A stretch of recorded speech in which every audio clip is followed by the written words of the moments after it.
I would like to introduce Chasm Regular and the man who taught me everything I know about the weather, Professor Bill Selby. First thing we're going to talk about is what's going on this year. And you know, everyone's heard about El Nino this and El Nino that.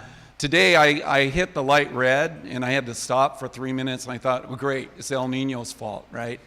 So anyway, this graphic is pretty clear and it shows you why we're so concerned about what's going to happen this year. Now this is being filmed and of course it's 86 degrees outside today on November 22nd. It was 89 in Santa Monica yesterday. And this is not unusual for a Santa Ana wind condition.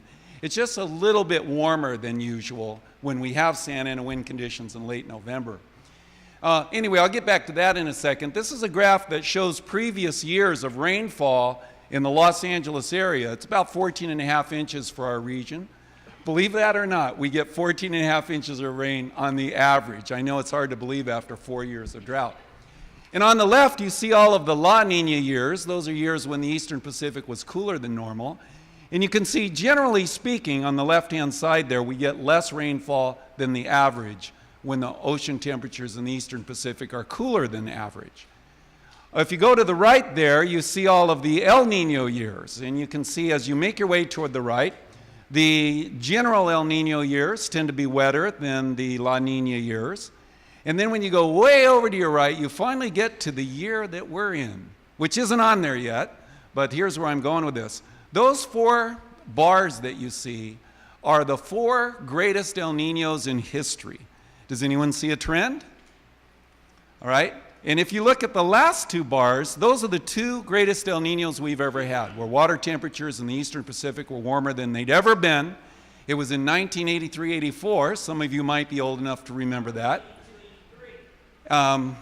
Thank you, 83, 84, and then 82, 83, yes. And then the other one was 97, 98, and there's a lot of people in here that remember that one. And before you get all upset with me, I wanted to remind you that up to December of 97, 98, which was the last big El Nino, people were saying, where's El Nino? You know, I don't see any El Nino, you know, like sort of what you're saying right now. So those are the 2 biggest El Ninos in history, and the one we have working right now is at least as big as those. So this is historical, all right? This is one of the biggest we've ever had, and what that means is that the water temperatures are as warm as they've ever been in the Eastern Pacific Ocean. Now, what does that mean? If you look at the white up here in the upper right, you can see Mexico and you can see Baja California sticking down. And we've got 2 things going on that are rather unprecedented. The Eastern Pacific El Nino is warmer than normal, as I mentioned before, far warmer than average. But we've also had this big blob off the California coast. Have you all noticed the big blob? Anyone who's been in Santa Monica all summer, we've had temperatures and dew points, particularly overnight, that are unprecedented. Dew points up in the 70s. That's like Florida weather. Did anyone notice but me this summer? It was pretty remarkable. And for those of you who are new to Santa Monica, that's never happened before. Now, whether or not that's related to the big El Nino we're having is the question. But the blob has changed our weather too. And it runs its way all the way up to the Canadian border and all the way down to the Mexican border. But again, on the Eastern Pacific and the tropical Pacific, that's how we define El Nino. And those water temperatures, as I said, are running at record levels. And now we're ready for the next slide. Anyway, what I wanted to show you is to answer that question, by the way, is today's satellite image gives you a good idea of what's going on today. We've got a big high pressure system over us and to the east of us. Wind blows from high to low, generally speaking. And that means an offshore flow. The offshore flow comes down the mountains. It gets heated by compression. And so it's as if we're on the other side of the mountains now, the rain shadow side of the mountains, until the Santa Ana wanes, which will probably be sometime tonight or tomorrow, and the sea breeze comes back. So in the meantime, the point is that we're getting this offshore breeze, downslope flow, heating by compression, and that's your 80 degrees and 90 degrees and some of the records that we've been setting. Not really unusual for fall that we have Santa Ana winds and such warm temperatures. Anyway, the other reason why I wanted to show this is if you look way down off of Mexico, you can see all these big storms forming in this infrared image. And that's the energy that our storms are going to have to tap into. They're going to drop down from the Gulf of Mexico, as they usually do during the winter, And in their counterclockwise spiral into California, they'll scoop up that extra energy and moisture from over those hot El Nino waters. And that creates a really unstable situation. And then we go back to the years, like you said, 82, 83, 97, 98. And we were waiting then too. And when the storms came, nobody asked anymore, where's El Nino? So here's the problem, everybody. We've got 2 years of data sets where we had El Ninos this big, and that's not a big enough data set.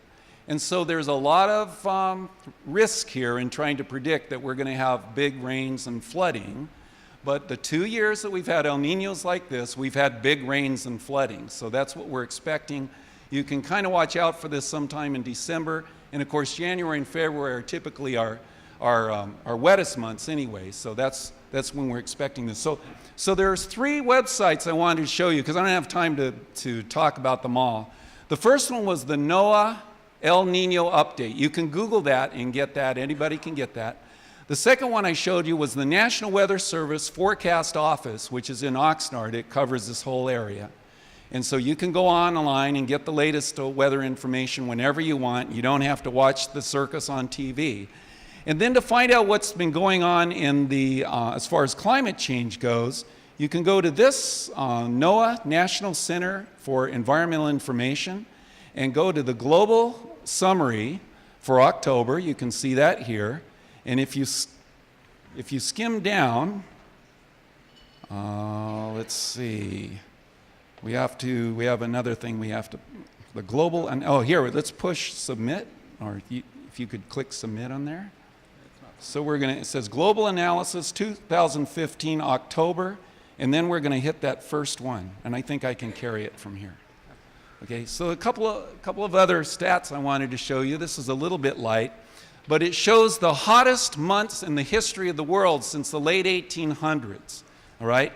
And the hottest month in the history of the world since the late 1800s is last October.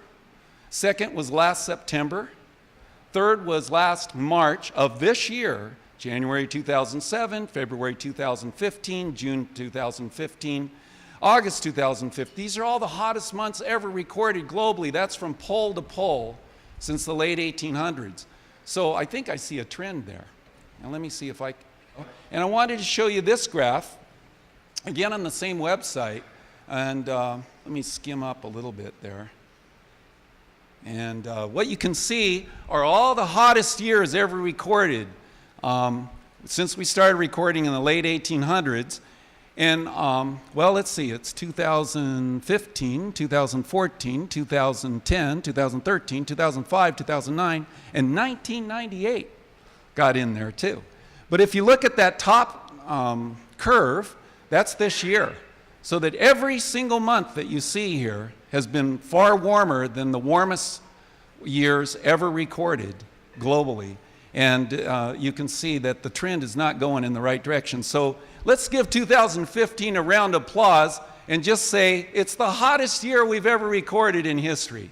Go ahead. You can give, yeah. So one more, and then I'll be done. Don't worry, Catherine. Let me go back again. Again, you can get all this right off their website. And I wanted to show you one more here. How many people have heard of the pause? And the only reason why I'm saying this, it was on TV a couple of weeks ago because there was a particular senator from a particular state called Texas who was talking about some kind of pause in the warming trends. And this goes back all the way to, what is it, I can't even read it up here. But each year is shown as back to the 1980s. And you can go here and get to the 1998. It's right here. You see that one month in 1998? So some people look at that and say, oh boy, that was a real hot year. We haven't heated up very much since then.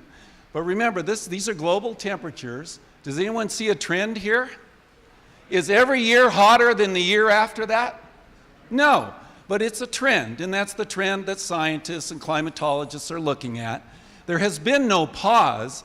In fact, as we get toward 2015, of course, the trend is going up even faster. So here's the way it works in a quick nutshell. We have slow periods of warming over the last, since the 1800s. And then we have an El Nino year, and we get very fast periods of warming. Then we'll have slow periods of warming, followed by fast periods of warming. We've just ended a slow period of warming. We're now in a fast period of warming, so put on your seatbelts, everyone, because when you combine everything that's going on, the El Nino year with the changes in temperatures that we see, and by the way, I know Belinda wants me to do this. Everyone give a round of applause for carbon dioxide content. We're over 400 parts now per million, 400 parts per million. And that is the more carbon dioxide than we've had in our atmosphere in over 800,000 years for sure. I'm really excited about that. And you all know where it's coming from. We've covered that in other events before, and I think, Belinda, I should be quiet now. I think I've given them enough data to work with. What do you think? Okay? All right, there you go. You see now, yeah.